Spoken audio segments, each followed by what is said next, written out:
if there is anyone listening thinking, why curiosity? Once we get our kids curious about the curriculum, when we ask kids their feelings about school, they say all the most beautiful things. School is engaging. School is fun. I like my teacher. I like my peers. I like myself. And, parents know this, right? Parents know that when their child's curious, right? You just run after them. You follow them wherever they're going to take you. Like, we've all learned so much about our children through what they find is relevant, important. And I think this is a key move teachers and parents can make, is show interest in their interests. Hi, and welcome to the KindlED podcast, where we dig into the art and science behind kindling the motivation, curiosity, and mental well-being of the young humans in our lives. Together, we'll discover practical tools and strategies you can use to help kids unlock their full potential and become the strongest version of their future selves.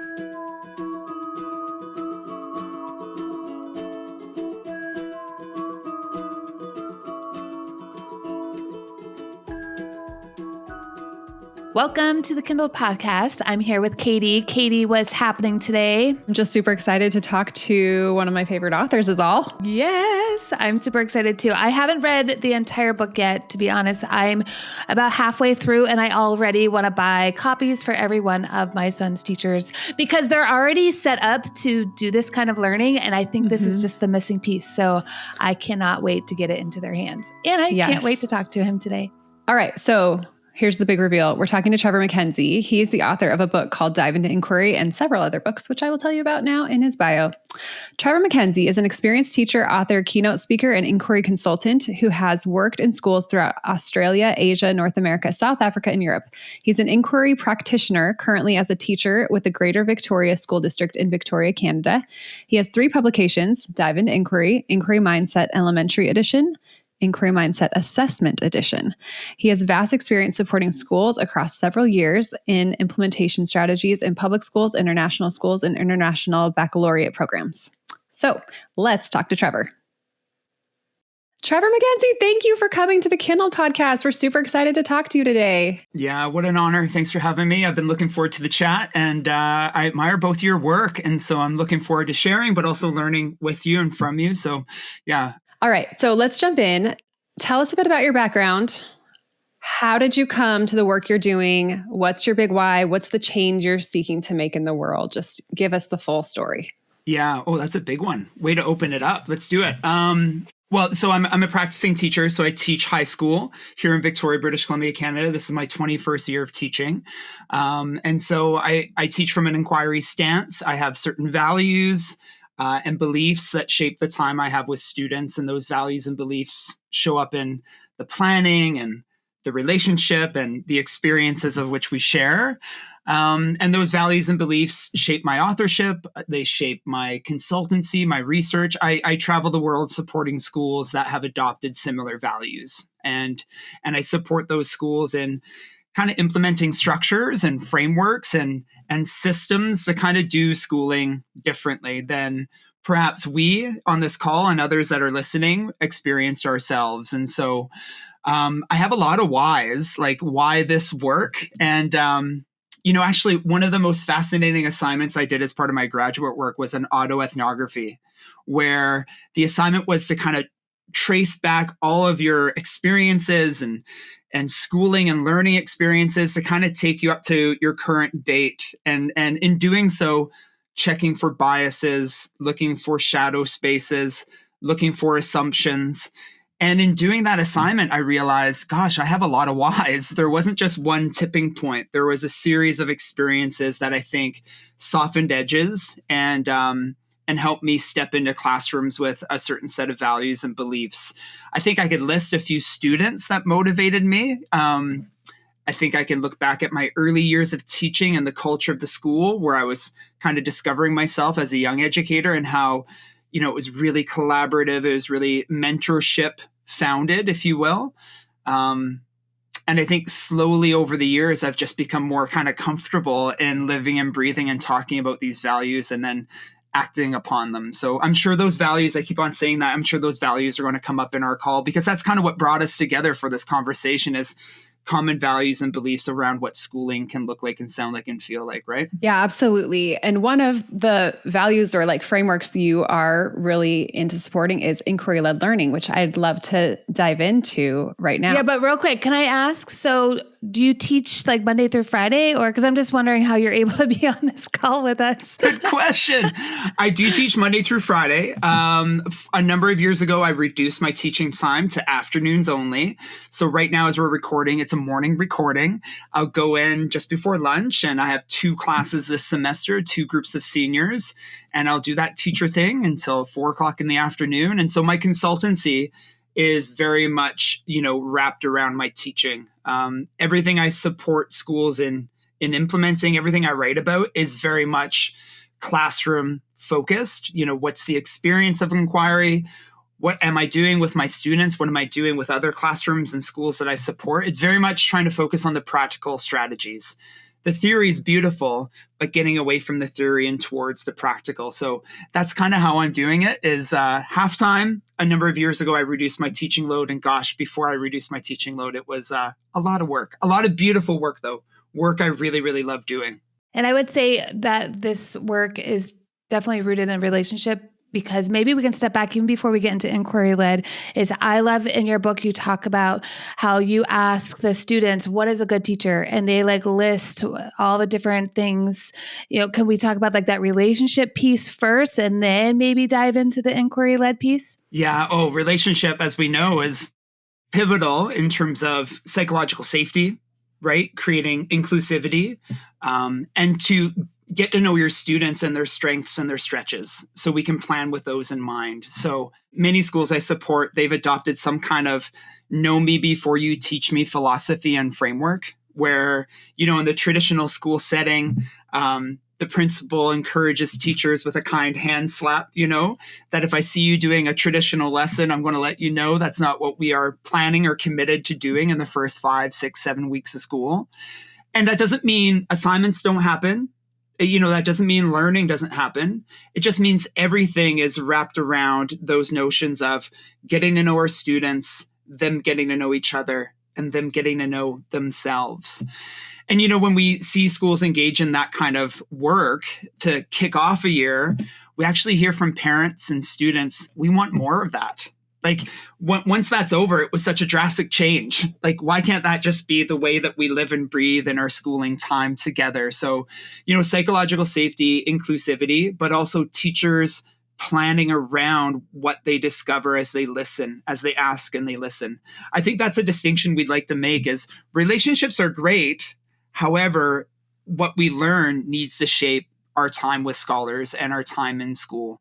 And that's something I support schools in doing is what do we know of our scholars and how could we leverage that to plan learning experiences ongoingly? We could have a whole podcast about the power of relationship. To be honest, we could look at case studies where there's strong relationship and poor relationship and academic achievement, belonging, wellness. Students feel more healthy when they are in a classroom where they are seen and honored by the teacher. So it's not rocket science. However, when we talk about some of those values, that has to be one of them. We value relationship-driven learning. How have you seen that kind of shift happen in the traditional classroom? Because traditional classrooms and public funded education is a wonderful boon to society, but it kind of is, it seems like at odds to creating that space and using those educational, like instructional minutes, if you will, for that purpose. So how have you seen schools overcome that and kind of turn the corner on this culture? Yeah, well, from personal experience, I think I butt my head up against the wall for too many years trying to do too much, right? Like cover the curriculum. And there is no deep learning or meaningful, authentic learning if it didn't center the student first. And I learned that early in my career. So thankfully, I didn't butt my head up against the wall for too long. But personally, I really looked at where are the students taking me through the curriculum? Where are they taking me through the standards? How is the curriculum something for us to uncover and discover rather than cover? That's a bit of a cliche, but that is really something that we embrace is that the curriculum's malleable. right? We could take it, we can sculpt it together. So personally, that was a shift I made. It was a mindset shift. And then what I've found in my practice is that we utilize structures where if we spend time differently, we get a different return on investment. So if I spend time building relationship, if I spend time looking at the curriculum with my scholars as something that we explore, we get curious, we find relevant contextual ties to the curriculum, I end up getting a whole bunch of outcomes that I couldn't have gotten any other way. I get that wellness piece, I get that agency piece, that engagement piece, but then I actually get products students are proud of creating, right? I get writing that is more strong. It's a better sample of writing because students actually see the point of what they're writing about and why they're writing it.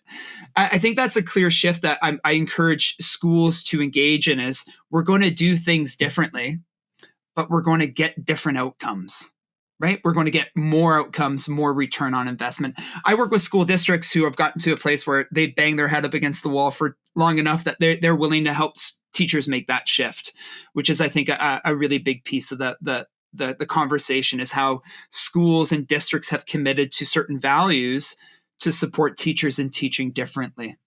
I think in general, we've kind of fallen into this trap of, and this happens early as we're parenting young children, like I'm bigger than you and I need you to be quiet and obedient. And so I need you to kind of fit into this box and I'm going to kind of scaffold your behavior and all of your actions. And then when we get kids down the line and we're like, why aren't you curious?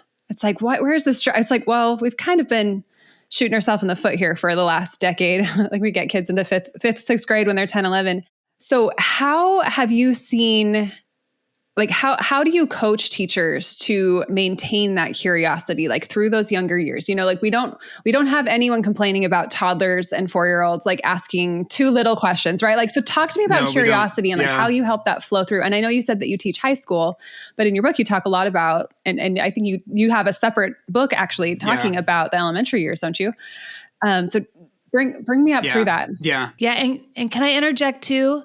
And how do we do this if a teacher has to stick to the curriculum? Because I love that you said curriculum is malleable, because I feel like they probably get in this mindset of, oh, well, this is what I have to teach and this is how I teach it. But what I'm hearing you say is there's different ways to be able to take that content that, okay, these are the standards, this is what I'm supposed to teach, but then really open it to a whole nother level of possibilities. Yeah. So I was listening to both of you share, and one value was bubbling up, and it was one of those values that we said would likely bubble up in our conversation. And the value here is curiosity, right? So if we're a school that values curiosity, if that's one of our, handful of values that are going to be foundational to how we teach, then we need to identify specific structures that are aligned with that value. And when I say structures, I'm talking about in our instructional design, like how teachers teach. If we look at an hour lesson, what are the little things we do in a lesson that align with that value? And let's be a little bit pokey here, forgive me, what are the structures that misalign with that value? And just as we need great relationship with our students, we need great relationship as a staff so we can have some hard conversations around, does that thing that we have done or always done or is even part of the culture, it's part of the drinking water here, is that thing aligned or misaligned to the value? So when we look at things tied to values, we can begin to have some hard conversations. What do we keep and what do we let go of? One of those structures, one of those things we want to see in lesson design it's called provocation. I know both of you are going to nod your head. Some teachers listening, they're going to understand this word. Provocation is a really intentional entry point to learning, or something we spiral back to where the intent is we're trying to get our kids curious, ding, ding, ding, about the curriculum. So we look at our objectives, we look at our targets, and we think, how are those localized? How are they something that we can go and grapple with, or there's a contextual tie to them? Start local to go global, right? And so we look at our curriculum through the lens of relevance and curiosity. This is something I write about, provocation. This is something my next book focuses on, is what do we do with student questions once we've sparked them, right? But this teacher tool, provocation, this is one thing that we train teachers in sharpening and utilizing, because once we get our kids curious about the curriculum, we see a bunch of amazing objectives. So let's just be clear. If there is anyone listening thinking, why curiosity? Like, I don't really value that. I'll tell you why we should value that. In schools I support, we survey kids and we hear from them 3 amazing things. We also look at the hard data around schools. So one thing we ask kids at the end of a year is, how curious were you in your studies on a scale of 1 to 10? 10 out of 10 being really curious, 1 being I could have skipped school and been happier at home, right? When kids say 8, 9, or 10 out of 10, there's an amazing correlation in those classrooms with academic success.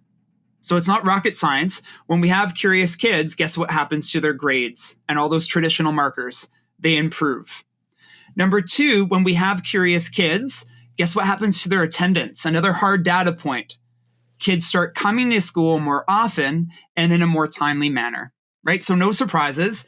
And number 3, when we ask kids their feelings about school when they're highly curious, they say all the most beautiful things, right? School is engaging. School is fun. I like my teacher. I like my peers. I like myself. So why curiosity? Those are 3 pretty amazing outcomes. So if we value it, what are we doing to show that value? One thing is provocation. This is helping me with my homeschooler. So I have read so many different ways to homeschool a child, and we have kind of an eclectic, but then I landed on Charlotte Mason because he loves to read. However, I really like the self-directed approach, but it's like, okay, I work full time. He works with a private teacher. I can't just I don't have time for us to just really dive in to allow him to fully be self-directed. So we use a curriculum. However, what you're saying is totally what I'm seeing though. The books he's not choosing, but then we're choosing what he's learning outside of what he's reading in these books. And they're all living literature. So it's not textbooks and he doesn't find them boring. And it's just opening his world. So it's helping me go, oh, okay, it is okay that someone else is choosing the books for him, but then what can we do once we're sparking that curiosity? So that's what I'm hearing, that we can use this in the classroom. We can also use this in the homeschool environment and microschool environment as well.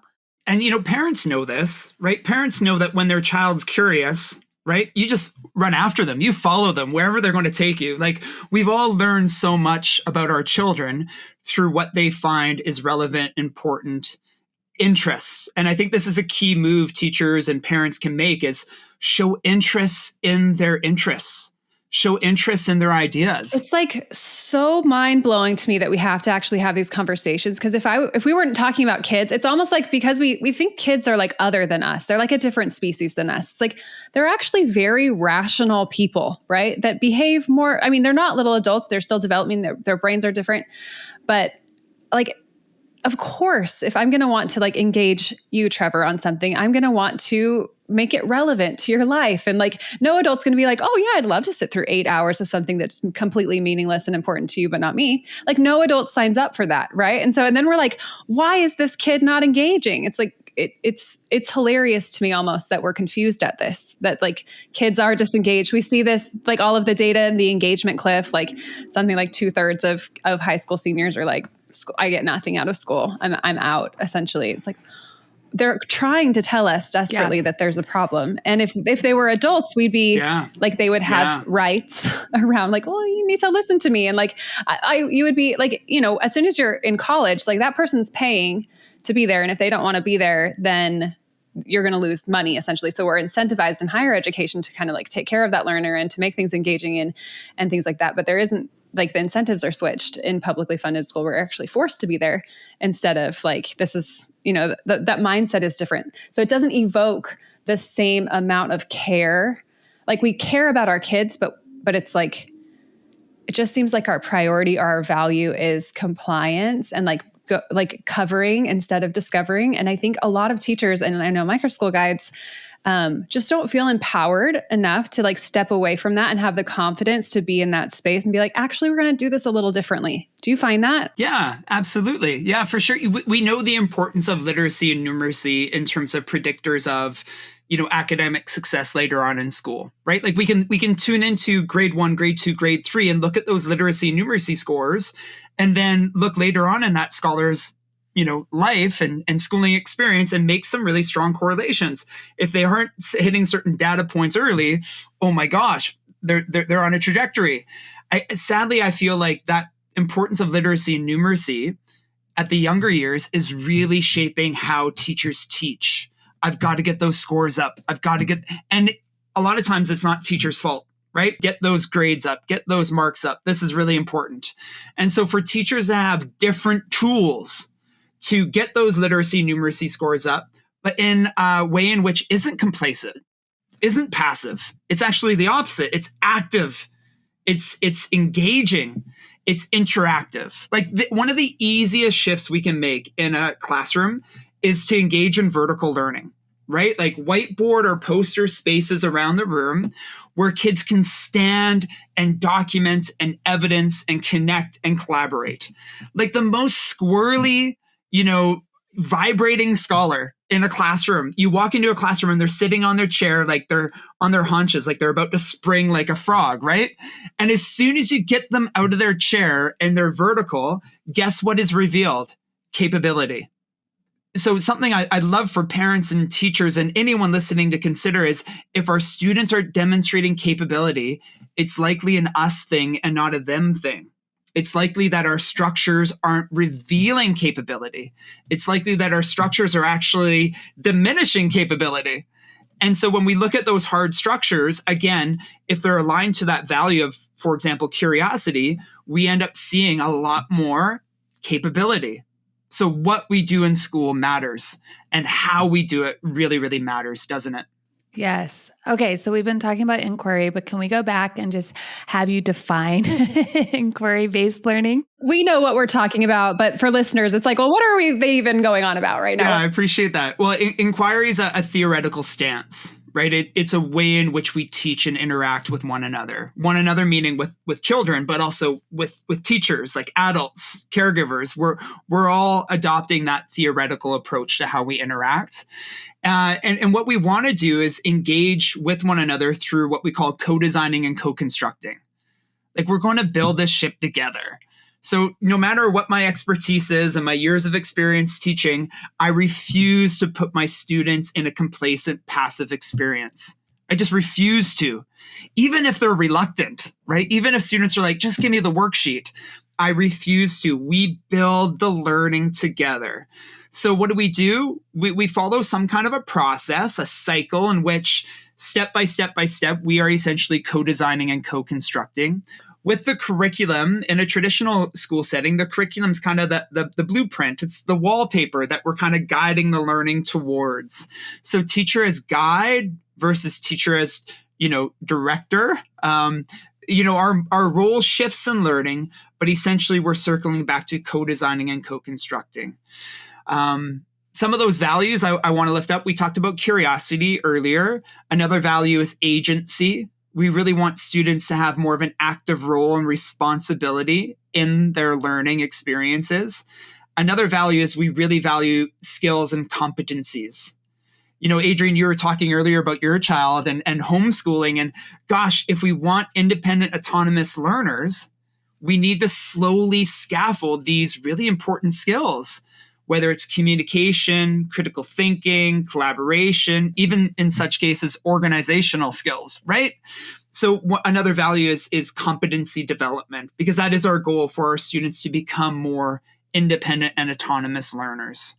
So that's kind of in a nutshell what inquiry is. Again, I've written 3 books. I look at this school of thinking here. There are dozens of publications on the topic. For us to scratch at it a little bit, that's essentially where we're going towards. And so you start talking about the inquiry cycle. So can you talk about each phase a little more into detail? Can we go a little deeper? Yeah, absolutely. And I've got a cheat sheet here. And it's funny, I have these here because I use these with teachers. I use these with schools. This isn't my inquiry cycle. I didn't design this. Again, this work that we're talking about, it's decades old. It's nothing new. I think it's making a resurgence in today's educational landscape because of a number of things we're seeing, that the economical and societal needs that our students face when they leave our schools, and the fact that I think schooling just doesn't work for all of our students, right? Schooling is a place where all of our students don't succeed. Yeah. And I feel like this inquiry-based learning is preparing us more for this ever-changing world. I just think about when the iPhone came out. My son is only 14 years old, and when he was born, the iPad was just becoming a thing. And I was like, it is insane to me to think about how much technology has evolved, how much just the world has evolved, and we're constantly changing. So we're still sending kids to school in an environment that prepares them for a world that doesn't exist anymore. And so I feel like this is the magic, or this is the key to helping kids be curious and to be critical thinkers. And we're really preparing them for this ever-changing world. Yeah, we're standing on the shoulders of giants. I think of the work of Sir Ken Robinson and how inspiring and motivating his message has been before he passed, and the notion of we need to do something different to prepare students for a system and experiences that the model was designed for something different years ago, and the world is different now. So when we look at the inquiry cycle, there are some phases that clearly identify a process that we're going to follow, that we're going to kind of jump around a bit. The first phase is what we call tuning in. And I love that language, tuning in. And tuning in essentially is an invitation for us as a community of learners to begin to kind of narrow our focus into the learning. I mentioned provocation earlier. This is where we would introduce a provocation to kind of begin to focus our curiosities towards something we're going to learn about, right? And from tuning in, questions are going to be generated. That's the objective from a provocation, is we want kids to ask a bunch of questions about what? About that direction we are facilitating, we're going. In the traditional school setting, that's the entry point into the curricular standards, right? If I can get them asking questions and generating questions about the curriculum, now I can go places. Can you just, as we go, give a little bit, give an example of what a provocation might be, or what tuning in might sound like? Oh, yeah, absolutely. Recently, we did a math walk at a school that I support in Tokyo.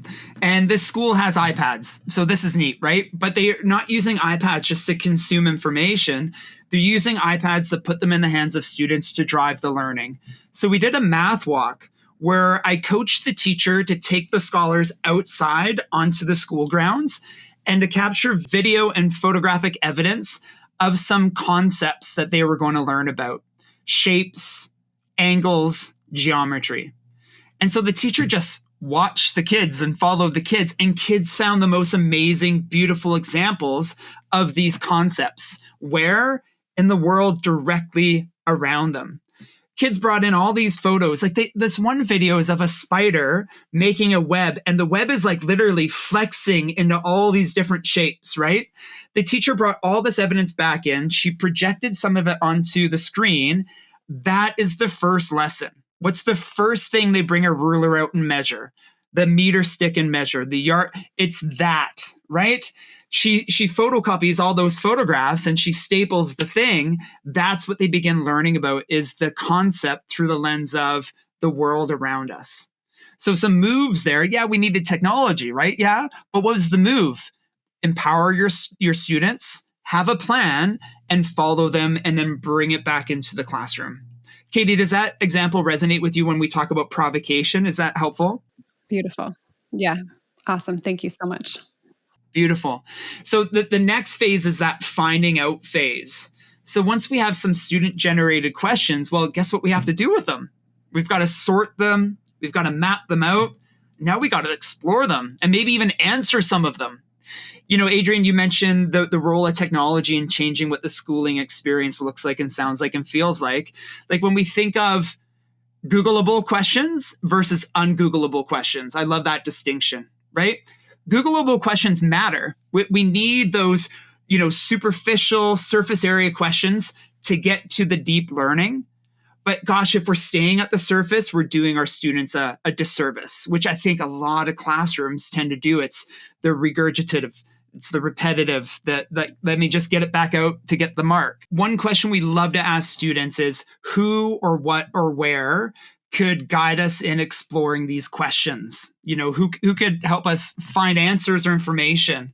And as I said, students have rich experience, story, identity that I have books and I have resources and I have a library, but when I start with them and I center them, there's that agency, there's that curiosity, there's that relevance. So part of that sorting out and even going further phase, which is the next phase of the inquiry cycle, is actually co-designing who or what or where could help us explore some of these questions. The next phase is making some conclusions.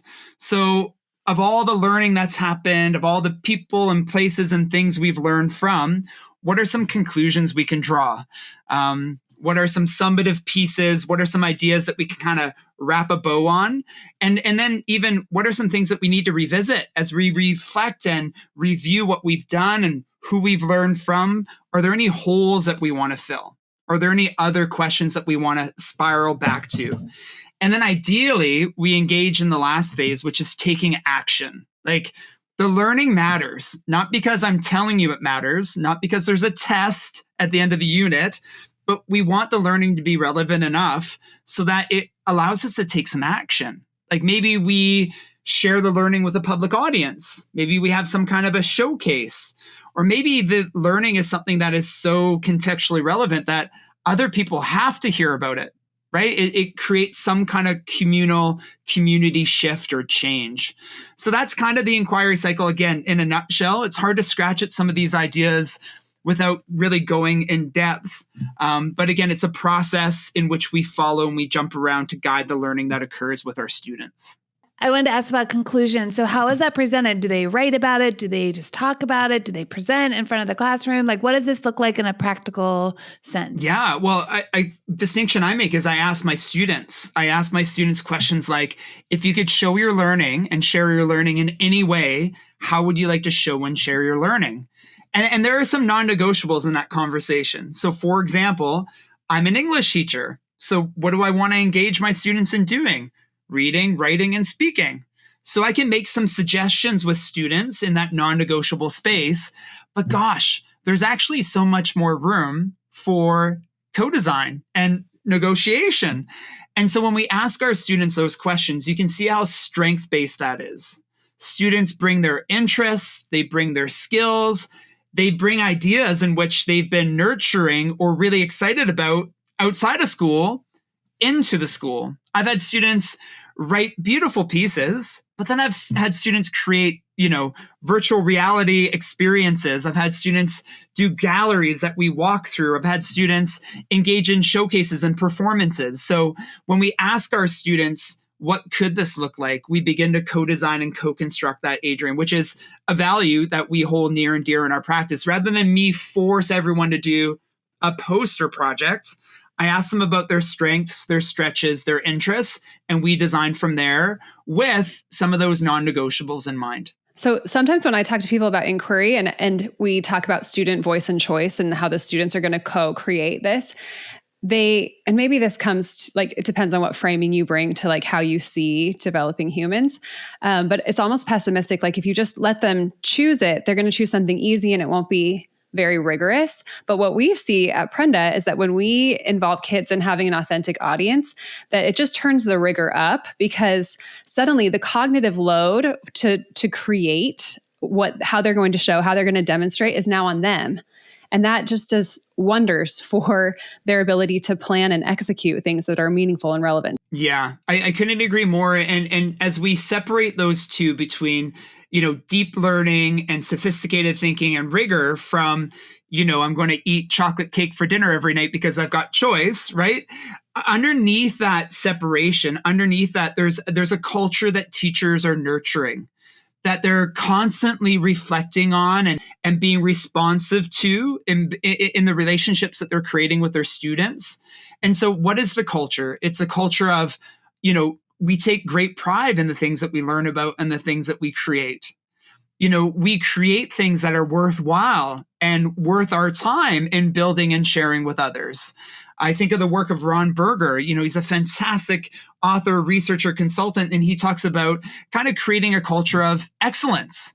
But excellence not in the academic sense, excellence in, if we're going to do something, let's take pride in it. And whose pride are we talking about? The student. So we create the conditions for students to have independence, autonomy, and to be empowered. And that's a key piece. It just doesn't happen because we give them choice. It happens because it's something that we're constantly reflecting on and nurturing in our time with students. Do you think it also has to do with the teacher's stance and internal belief about the capability and like nature of those students? Because if I was a teacher who kind of believed that like nobody wants to do this, no, like was kind of like jaded almost, like I don't think you could be successful almost in an inquiry-based classroom, because you really have to lead with like your passion and curiosity. And do you find for that? sure. There's a reason why two of my publications are called Inquiry Mindset. Right? That there is a mindset there. And part of how I help teachers shift some of that mindset piece is, let's look at our values, right? And rarely do I have teachers say things like, those values are crazy. I don't believe in that. They're like, I agree with that value. That's amazing. And then there's a gap in, if that's the value, how is the value showing up in how I'm teaching? And that's that structure. We call that a how gap. I'm citing the work of Elena Aguilar, a fantastic coach. We call that a how gap. I want that value. I just don't know how to get there. That's where we coach some of those specific structures. Things like, well, if we value relationship, how do we actually intentionally and mindfully build relationship?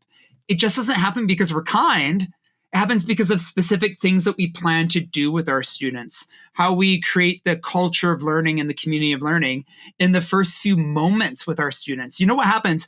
If I give something to my students in the first hour in which I meet them, that sets a tone of which this is going to be a place where I'm passive, he's in control. Whereas if the first move I make is honoring, inviting, and co-designing, that sets a tone. So we're facing all these little forks in the road in a child's learning and series of learning experiences. When we talk about mindset, Kaity, it's what are some of those specific things we can help teachers do, not just to shift that mindset, but fill that how gap that I was referring to. I love that concept. And I'm just having this like epiphany right now that like we talk to a lot of teachers who are they're like, there's a very high burnout rate, right? And teachers, like, it's just a hard job to feel like you're really winning at because there's so much on your plate sometimes. So in the same way that when there's too much on the plate of a child and they're shut down about math and they're like, I just can't, I'm not, like they're not engaging. They don't feel like this motivational hope internally that drives their behavior. I think a lot of teachers are sitting there, and what you're pointing out is that this is really a consequence of a how gap, right? They got into teaching because they wanted to inspire and lift and all of these things. And then the system has not shown them how to do that. So now they have a how gap. They're not feeling competent, and that competent drives the shutdown, just like it would with a lack of competence in kids. I'll draw the curtain back on my own practice. I used to be the teacher that brought all of my marking home with me, right? And I'd lay it out on the dining table, and that was my weekend. I knew what I was doing, right? I was going to be marking student work. I'd bring all that stuff back to school and give it all to my students. It wasn't helping my students in their learning, right? They weren't becoming more competent or independent or autonomous. I was working harder than they were, and I was burned out because of it. The independence and autonomy that we're fostering, it actually not just saves us time outside the bell schedule, it creates wellness for me and wellness for them. Wellness for them because they have an active, meaningful role in their learning. I often talk about assessment-capable kids, right? I want students to be able to self-assess and peer assess with accuracy and confidence and clarity. And if I value that, I have to bring that into my time with students. I can't be doing that without them on my dining room table over the weekend. So when we talk about burnout, it is that how gap. So how do we assess more actively in class? What is worth teacher feedback? How do I coach feedback so my students are giving each other feedback and they're more powerfully collaborating? It is definitely a how gap. So when we begin to fill that how gap, we should see less teacher burnout. Why? Because our students are more autonomous and independent in our time with them. What comes up for me is there's so many things that we value of how other adults treat us, but for some reason there's this disconnect of I've seen adults then not value with kids because there's this need of control and this sense of control and needing the students to be obedient. But if we can value that with our students, like if an adult can value that with the way they look at a child, in the same way that they want someone to treat them, then we won't have burnout. What do we mean when we say engagement? When I say engagement, I don't see kids quiet in desks, right? A lot of teachers do, because engagement means control. It means calm. It means less burnout, right? It means there aren't kids, sitting on their chairs ready to jump out like a frog, right? Engagement doesn't mean quiet, complacent, sitting still and listening to me. Engagement means asking questions. It means being interactive. It means being thoughtful. And evidence of thought, I got to see it. I got to hear it. They got to be doing. It's just not being quiet. So there's a rich definition of engagement that inquiry teachers embrace. And again, we need to show in our assessment that we're actually teaching towards spaces that honor that engagement. We often say, and this is going to hit it right on the head, Adriane, if we want curious kids, we need curious adults. If we want students to have agency, guess what teachers need to have? Agency. Oftentimes the systems diminish the reality where those values are actually something teachers aren't experiencing themselves. So why the heck are they going to give that space for students? Why are they going to honor that for students? So when we look at values, schools adopt a little handful of values, right? They co-design those values with teachers. Why are we here? What do we stand for? Curiosity is a value. Then curiosity begins to shape teacher practice, and then it shows up in the student's experience. Values matter tremendously in terms of how we do what we do and who we do it with. I love that. So if you are currently a teacher or not super familiar with the inquiry mindset or all of these how-tos, how can you go from, like, I have a traditional classroom, how can I move that towards inquiry? And what I'm getting at is I want you to teach us about the different types of inquiry: structured, guided, open. Like there's kind of like a spectrum of implementing this that I'd love you to dive into. Friends listening, if we can imagine a swimming pool, right? A swimming pool from the shallow end to the deep end. And as we know, when we walk into that swimming pool, we can feel the depths at our feet until we have to begin swimming and treading water, right? So we can reflect on that swimming pool analogy with regards to agency over learning. If we can think about the shallow end being, I really need to take some ownership here as a teacher to coach and model the conditions of which we're going to learn in. I need to introduce my students to co-designing. I need to introduce my students to provocation and why curiosity could lead to learning and how their questions matter. I need to introduce some of those non-negotiables in the shallow end, right? This is what we call structured inquiry. It's very much teacher-directed and teacher-driven to introduce our students to this type of inquiry and this type of learning, doing schooling differently.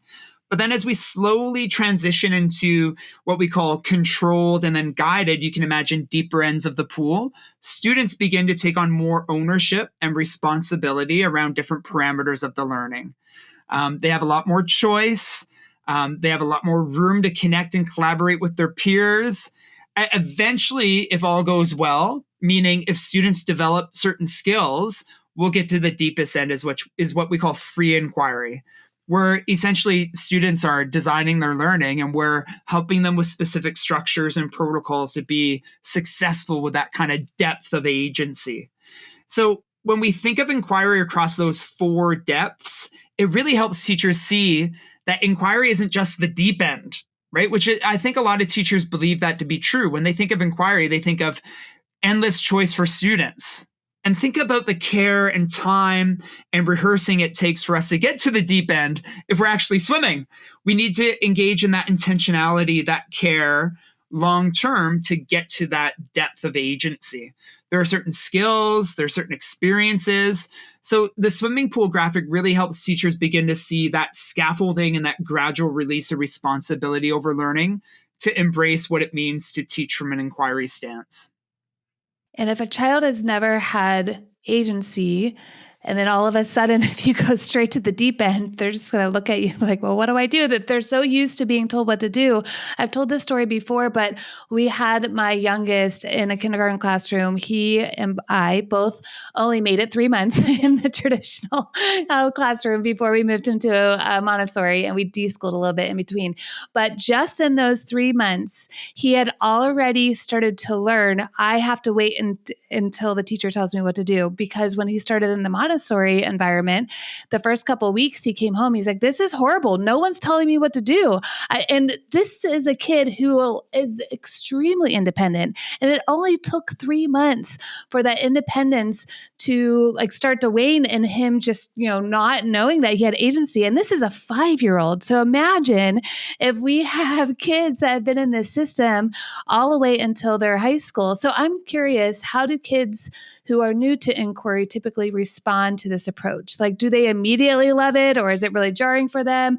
Or one time, I have another story. We had a guide or a micro school up in northern Arizona, and this teacher, I think she was probably going right to the deep end because she learned about inquiry-based learning, learning about this approach to education, and she was a homeschooler herself. But this child came from traditional school. I think he was in 7th grade, and she looked at me. She's like, "I don't know what to do. He literally just sleeps all day long. He just, eats his chips. He doesn't want to do it like anything." So it's like, I'm just curious, like what this looks like for students that have never had experienced agency in the classroom before. You nailed it in that if we throw our kids into the deep end too fast, too soon, they're going to feel anxious, overwhelmed, and uncertain, right? And rightfully so. Students have agency, right? What does school do? Does school honor agency or diminish agency, right? So just like you said with your child, they came into kindergarten, they had it. And something happened. It diminished, it dimmed, and that's not okay. So does school honor agency or diminish it? I often encourage teachers to start in the shallow end. Some of our students can be successful in the deep end, right? Why could they be successful right away?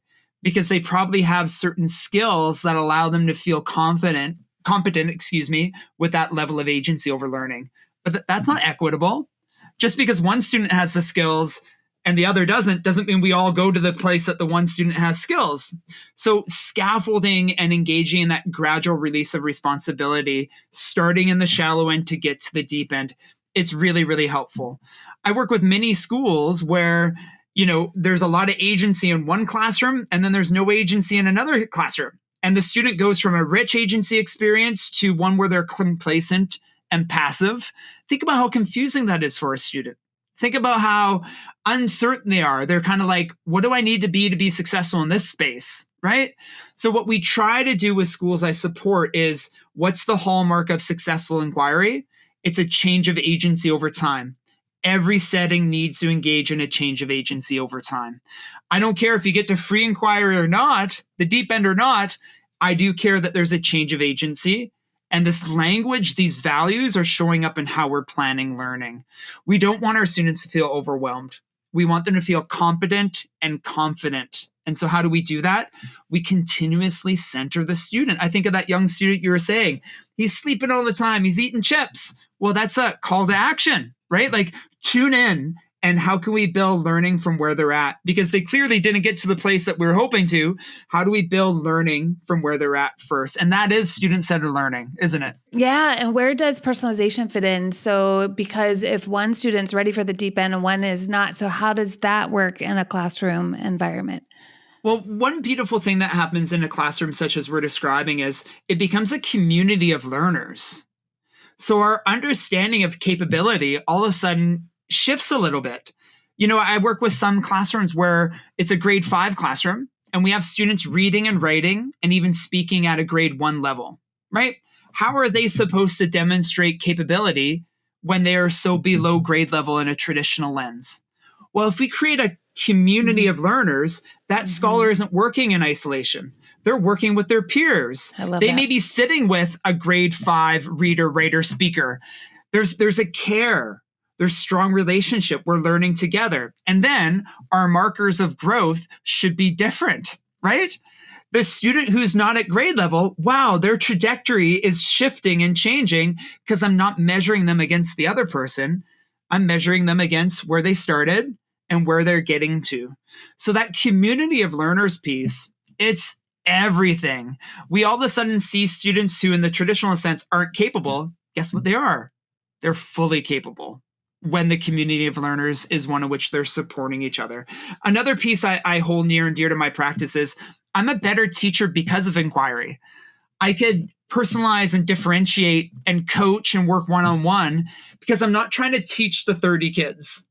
I'm relying on their independence and autonomy within certain structures so that if I need to sit down with a particular student for 10 minutes, 15 minutes, I have time and space to do that. I may draw a group of students together and do some coaching with a group. I may create a group over there because they're more capable of independence and autonomy. So my structures that I actually utilize mirror what my students need from me and from one another. Does that make sense? Totally. Yeah. And can this work though for the littles? Because, you're working with high schoolers, so hopefully they can sit by themselves. But I'm just wondering. Can we talk about that a little bit? Like on the one hand, you have a 4-year-old, a 5-year-old that hasn't been like, quote unquote, schooled or taught to wait, to be passive. They're in full open inquiry mode all the time, right? They're sensory seeking. They're just like, they're developing those skills. So it's taking a child like that and like maintaining that, like layering on the skills that you'll need to actually, it's like asking questions is good, curiosity, but like, can the 5-year-old find the answers to his questions? Can he like experience the full inquiry loop? He needs skills to be layered on top of that curiosity, right? To progress. But then you have kids who have lost that curiosity. So I'm just interested to hear you go through what this looks like at the younger ages. Maybe we'll just like focus there for a minute. Sorry, we're really like peppering you with lots of questions all at once. So we'll just focus on that one. In a high school setting, I'm pointing to myself here. I may engage in all 4 of those depths of the pool in kind of like chronological order. Like I may start the year in the shallow end where I'm coaching and modeling and setting the stage for more independence and autonomy ongoingly. And I may need to do that because students have had the curiosity and the agency schooled out of them. And slowly we'll transition through the 4 types kind of all together, right? But, I have elementary colleagues, grade 1, kindergarten. They don't need to do that. Like they could do a structured numeracy lesson before recess. After recess, they come back in, they're doing guided literacy. After lunch, they focus on loose parts and play base, which is more free inquiry. So they're able to take those depths to different areas in the learning. Why? Because the students haven't had the agency or the curiosity schooled out of them. So the types of inquiry, it's not a lockstep process. It's a reflective tool for us to be mindful of the agency that we can leverage and the number of, or the spaces in which we need to take some more directed, structured decision-making and ownership over guiding the learning. I think of, numeracy, for example, at the younger years, that could be very much play-based, loose parts, or it could be something where I want to coach and model and do something more structured up here. And I'm pointing to like there's a whiteboard or a chalkboard behind me, right? So, all students are capable. I often find the younger years is actually the most fruitful and rich in terms of inquiry practices, right? Like I think of Kath Murdoch as a colleague out of Australia. She's written, 18 books, all focusing on the younger years, To be honest, it's not the younger years that's where it's not as rich. It begins to happen in the middle years and high school years. And so how could we, curb that and take the right path in the fork on the road in the middle school and high school years? It's those structures and protocols that align with the values. It's funny that it's so switched. Usually you're like, oh, these older kids are like way more competent so that they can, do all those things where it's like, wow, those younger kids are like, they're bringing a competency that has been lost at the later years. So it's just interesting to like be in a space where there's such a switch. It's fun. Yeah, we want to keep that fire burning. So how can parents lean into inquiry more at home as they interact with their kids? Because I think sometimes especially like when I was growing up, it's like I got on a bus, I went to school, I was gone all day long, I came home. So not a whole lot was done at home. It was all it was the teacher's responsibility. Whereas now it's like, okay, we're realizing it needs to happen at home and at school. So how can parents, lean into this? Yeah, well, this is going to sound a little direct, but forgive me. But we really need to check our biases at the door, right? Like a lot of work I do with schools isn't just with teachers or with students teaching lessons. Guess who I connect with? I do parent sessions, right? Because parents are thinking schooling should be like we had it when we were in school. And when they don't see those traditional markers of success or those assignments that they expect to have happen, or those test scores, bingo, they get worried, they get nervous, rightfully so, because schooling in the inquiry stance, for the most part, many parents didn't experience as children. So again, we talked about values and structures. We want to draw the curtain back on what teaching and learning looks like and sounds like and feels like in an inquiry school and an inquiry classroom, so parents have an understanding. One amazing structure that we love to utilize, it's called a learning wall. If you can imagine, it's a portion, some real estate in a classroom, where it's like this visible and collaborative portfolio of learning, where teachers and students are evidencing and documenting all the rich little morsels of learning across a span of time. And when parents come into the building for parent-teacher night or student-led conferences, and there's a learning wall in the classroom, it's like a magnet to them. They just can't help but go look. They don't come to the desk to listen to the teacher talk about grades. They want it. And why do they go there often? Because the scholar says, Mom, Dad, let me show you our learning wall. The student invites the parent to the learning wall and tells them the story, the narrative of their experience through learning. Learning walls didn't really exist when I was in school. Like I didn't have innovative teachers who were doing really practical and sensible things like that. So what do I need to do? I need to check my biases at the door. Another big piece is, what is our really big responsibility as parents? Ooh, I'm going to put this on the table. It's to honor our children where they're at, create psychological safety, to create self-aware little people who feel confident and competent, right? So no matter what our wishes and hopes and dreams are for them, those can't squelch those really key foundational components to a child's growth. Inclusivity, belonging. My wife and I often say, like, we get the worst from our children, right? When they come home, like, they could be little rascals. Why? Because this is the safest place in their lives. This is where there's the most love. This is where they come home from the craziness of the world and they let it all out. And I got to say, our kids are pretty amazing. Like, we don't have it bad. But for parents listening, doesn't that just ground us? Doesn't that just settle us down? If I'm doing my job as a parent, that should happen. They're looking for those parameters of, where is the love? Where is the inclusivity? Where is the belonging in this space? And if it happens at home, guess why? It's supposed to happen at home, isn't it? Yeah. I love this idea of a learning wall. Kaity, do you have a learning wall in your house? Yeah, we have a question jar that we do. And then we, like just during like casual, we do a thing called family learning time where Preda doesn't assign homework, but we have like sectioned off this part of the day for like, my kids are learning Portuguese, they're working on guitar, they're just like, catching up on school things for goals that they've set. But we have a question jar too. So sometimes they'll like go out and write a question, put it in the question jar, and then we'll just take some do like family research time. Love a question jar. And bring that into the classroom. Curiosity jar. Invite students to put their curiosities in there, their questions. When I'm alone, I pull a few out and pre-read them to make sure I can see where we could go. And then let's get open and let's pull some out and begin exploring together. 3 questions my wife and I ask our children every night at dinner. It's the rose thorn gratitude, right? What are you thankful for? Like, what was a highlight?